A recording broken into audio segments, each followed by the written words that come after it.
Alrighty, guys, welcome back to another episode of the podcast. Today we have a special guest with us today. We have Dakota's little sister with us today. What's up? Can you introduce yourself to the podcast? Hi, I'm Savannah. You might have seen me in the comments, so. Alright, so today's episode of the podcast is going to be called Sassy's Choice.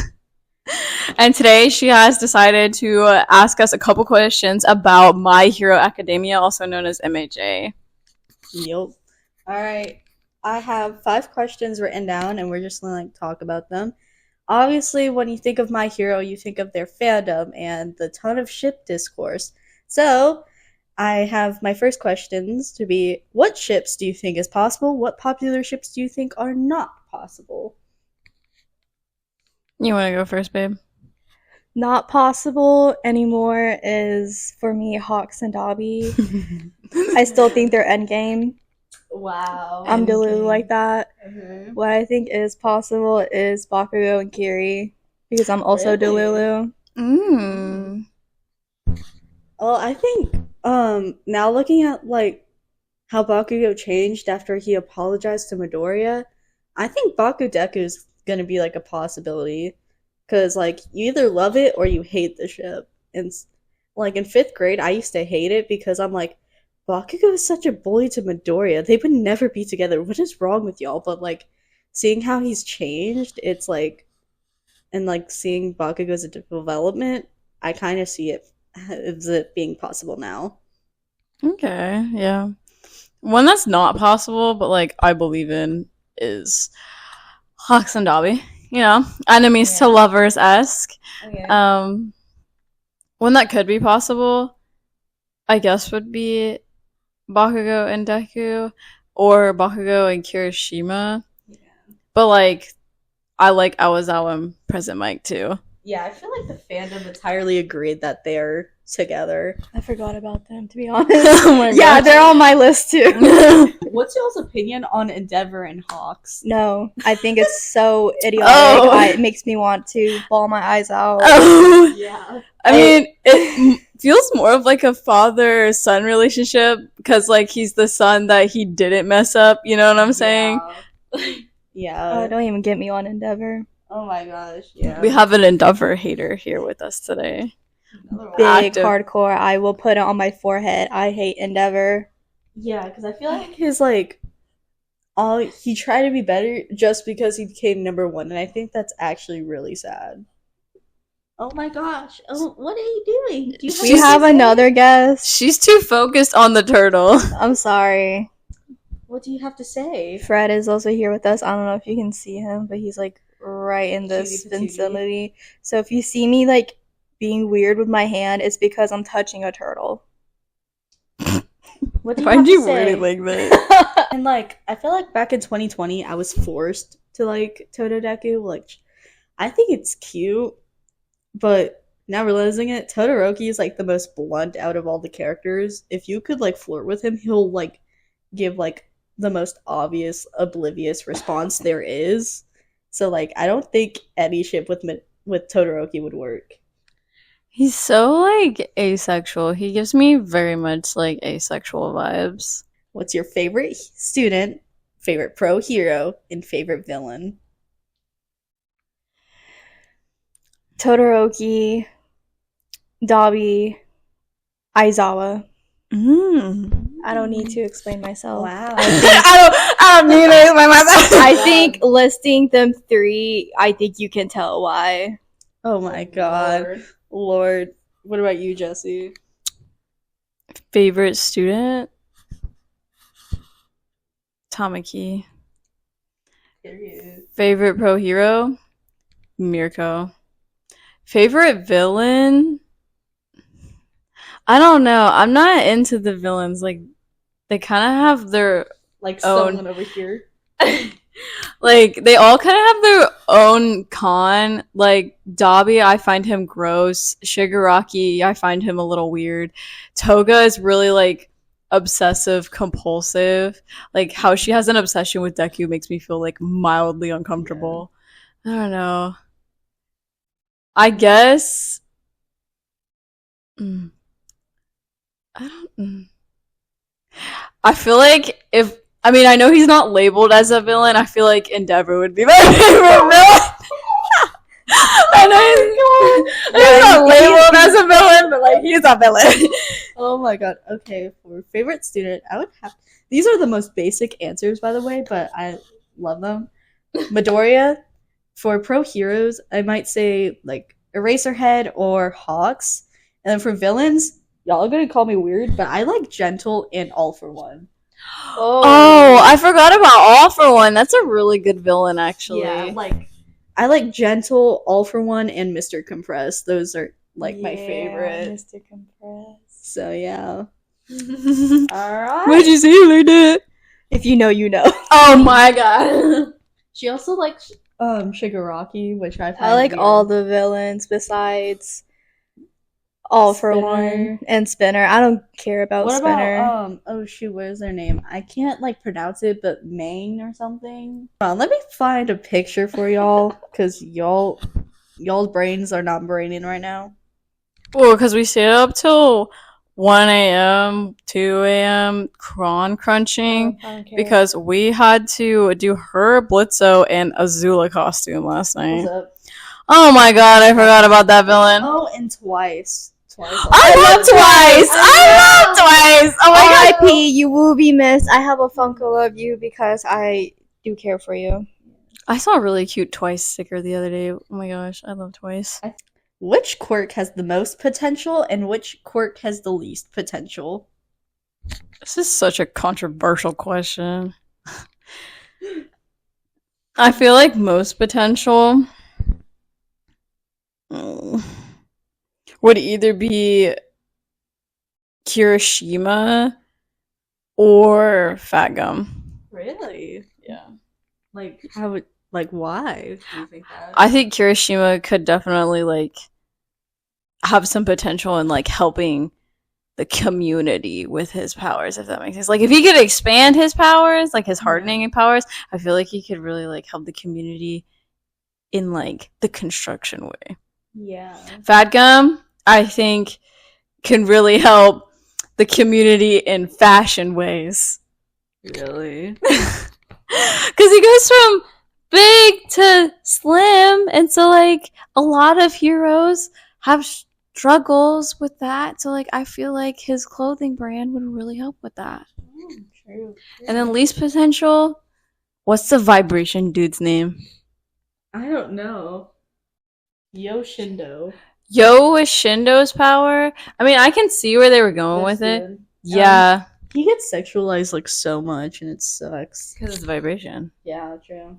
But like I can see why it's like a good power, but at the same time, like it doesn't scream like extra. Because there's some extra people in MHA, like frog powers, ice powers, superhuman power. Like Alright, Coda. Least potential. I'm gonna be basic and say Mineta. Oh. I really like. I know he can help people. It's just that I don't see why he should become a pro hero. If that makes sense. Yeah. Like, there's a lot of other people out there that, yeah, they'll be good for helping people, but I don't think they should be declared as a pro hero and get their pro hero license. Oh my gosh, and what about most potential? Most potential. I don't know. I guess Momo. Yeah, I would have to say Momo has the most potential because like if she can create like anything as long as she know like the ingredients, she could make an atomic bomb and then like destroy Japan with it. Which I know, knowing her, she doesn't. I just got that. It just a sudden realization. But knee slapper. Yeah, but knowing her heart, she wouldn't like do that. And I just the fact that she can create things from like any part of her body, but they specifically make it where it comes out of her chest. That just feels straight fan service to me, and I think that sucks. Because Momo deserves better. Because she's one of my favorite characters out of Class 1A. But for least potential, I love Coda to death. Like, I understand, like, talking to animals would be sick, but becoming a pro hero with that, I don't see it. I don't see it, really. Dang. I mean, I think talking to animals is cool. It's cool, but, like, not, like, pro hero, like, level. You know what I mean? I'm gonna send a crow right into Endeavor's other eye. Well, I said that he could go full on Snow White from that one scene from that. Start screaming and then just have the birds come attack. I think that is very potential. Dark Shadow. Yeah. For real. All right, next question. Excuse me. Is it worth it being a hero? Because you see all these like people, all these like young kids look up to these heroes and be like, I want to be like them one day, without like knowing the risk. Especially because you've seen like these students go to war against villains, and I'm like, is it really worth it? Really? Y'all looking at me to answer the question? Oh lord. I think that being a hero in that realm would be worth it sometimes. And then I think it would not be worth it sometimes. It's kind of like celebrities in real life where like kids are like, oh my god, I want to be a celebrity. I want to be an inspiration. But like we don't know what's going on behind closed doors kind of a thing. Yeah. Or like Marines. Like kids look up to Marines, but like Marines go through like so much. So I feel like it's a 50-50. It may be worth it to them, but it may not be worth it to other people. It just depends. Because all the pro heroes have rankings. So it just... I don't know where I'm going with this. Basically, like, it'll be worth it if you don't care about rankings. Like, you just want to become a hero to help people. But some people like Endeavor, who wanted to be number one or create the number one hero, I don't think it's worth it to try and fight your way on top. Because what do you get at the end? You don't get hella money, I guess. But like most of these people who, I mean, like Hawks is on top, and like I think he has a second job, or is that just? I think he doesn't care because, like, with his backstory, he was kind of forced into joining the hero agencies. Yeah, but a lot of people just fight to be on top, and I don't see the main point. The main point of you becoming a hero is to help people, not because you want to be on top. It's actually help people instead of fighting your way on top and just doing whatever you can to become the best. Because it doesn't matter at the end of the day, because you might get yourself killed on a mission. Yeah. And then all of a sudden you're not number one anymore. Yep, so there's no point. You're dead. So, yeah. Honestly, I don't think it's as worth it as a lot of, like, kids in My Hero, like, look it up and, like, oh, I want to be like All Might. I want to be the next symbol of peace and all that. Like, I just don't think it's worth it. Like, you watch these heroes fight. You know their lives are at risk. And, like, personally, I just don't think it's worth it. Like, you can use your quirk in so many different ways, not just being a hero. So that's my take on it. I mean, they all look really good being heroes. Yeah. I mean, I understand the... Well, I see the point of being, like, a hero, like, because, of course, you're gonna have people who use their quirks in, like, the wrong ways. But, like, just looking up to them and be like, I want to be like you, not knowing, like, you could literally die. And, like, some of these students, like Bakugou, literally died. And he's not even a hero considered yet. Like, oh my gosh. And that's just going through training. Spoiler alert. Well, obviously it's gonna be spoilers. Sassy's pick, spoilers. Yeah. But yeah, that's my take on it. Being quirkless in a quirk society, really that bad? Because, like, we saw Midoriya get made fun of basically all his life for it. And I just don't think it's as bad as people make it out to be. I'll be a psychologist on this one, but, like, I think power is a really huge play. And if you have no power, as in like money or a quirk or whatever, you're gonna be left stranded in society. So I feel like there's not a lot of representation in the show that shows like how quirkless people live, if that makes sense. Like Yeah. it doesn't, like, it always has a negative intake when it comes to people who don't have quirks, like how he got made fun of for not having a quirk Yeah. anymore. And like I think honestly that if you're in a society that's built around a superpower, then having a superpower is gonna be a necessity for you to get through that society. Like, my thing is, I would rather be quirkless than like have like that one Moai statue dude. Like, I'd rather be quirkless than have his quirk. I'm sorry.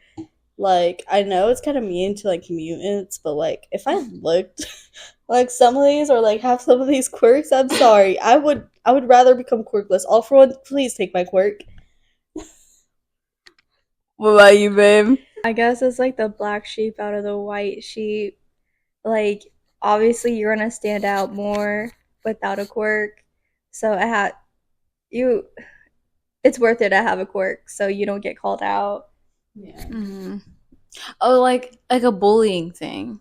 I Like- guess I was gonna say more, but I'm not. I mean, you can have like, I forgot what it's called, but like kind of like quirks that, because I know there's mutant quirks, but like non-mutant quirks, and it makes sense.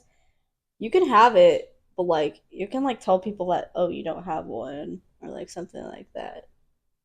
You know what I'm saying? Like, because you're obviously in My Hero, you're more than like your quirk, I guess. But people, obviously, with like mutants or like villainous quirks, they get like, they're basically just dialed down to their quirk, I guess. Like, honestly, even though Midoriya was quirkless, I still think it would have been awesome if we had like a quirkless hero. Even though a lot of people were like, "Oh, you're gonna die." Like, not if you like succeed and like be stronger and all that. Kind of reminds me of like X-Men a little bit, I'm not gonna lie. I gotta go home. I have a cat waiting for me right now. Shout out to Luna. Luna, I love you. I'm sorry that I abandoned you yesterday. That is today's podcast episode. I hope you guys enjoyed. Please like, subscribe, comment if you would like to, and we'll see you guys in the next episode. Bye, guys. Bye.